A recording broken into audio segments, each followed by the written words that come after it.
how many have to die before we take responsibility for this? It's shocking. And what's worse is that it could have been avoided if there were safe legal routes to come here.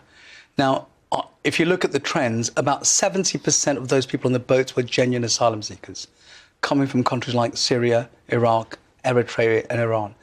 And they've gone through a perilous journey to get here. Now, the only way they could get to the UK was through these means, because you have to be in the UK to claim asylum. Those are our rules. But even the Archbishop of Canterbury, in his speech last Friday, said there is a limit to how many we can take. We have been, in the last year, incredibly generous as a country to people from Hong Kong, from Afghanistan, from Ukraine. We have a chronic social housing shortage, let alone the hopes of anyone getting a GP appointment in this country. You know, it's all well and good saying those that come from war-torn countries are genuine refugees, but I mean, the UNHCR say there are 80 million people in that category. You know, we have to put some caps on this, don't we? We can, but the problem is this, that if we put caps on it and we have another Ukraine, what do? What do we tell the Ukrainians who wanted to come here if we'd reached our limit already? Would we have said to the Ukrainians, I'm sorry, these are difficult, you can't come over? These are difficult issues. It has to be fluid. Asylum has to be fluid to deal with the current crisis around the world. You can't have quotas. On the Channel, it's in the interest of all of us for people to stop dying in the English Channel. I think that should be pretty clear to everybody. Jonathan Gullis, Member of Parliament for Stoke-on-Trent, this afternoon put up a private member's bill that said that we should deport people where they are here illegally, clearly. He was referring mostly to the Albanians, but not just to the Albanians.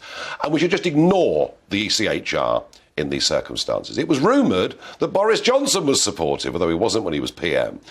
Seems to me, and by the way, Jonathan Gullis's attempt was smashed down by Parliament almost immediately. Seems to me, Ivon, that unless we get changes to legislation, whether it's changes to the Modern Slavery Act, whether it's changes to the Human Rights Act, whether it's disregarding or leaving ECHR, that unless we get those things, this isn't going to stop, is it? No, I agree. But are you aware that we already have laws to certify Albanian asylum claims? Yeah.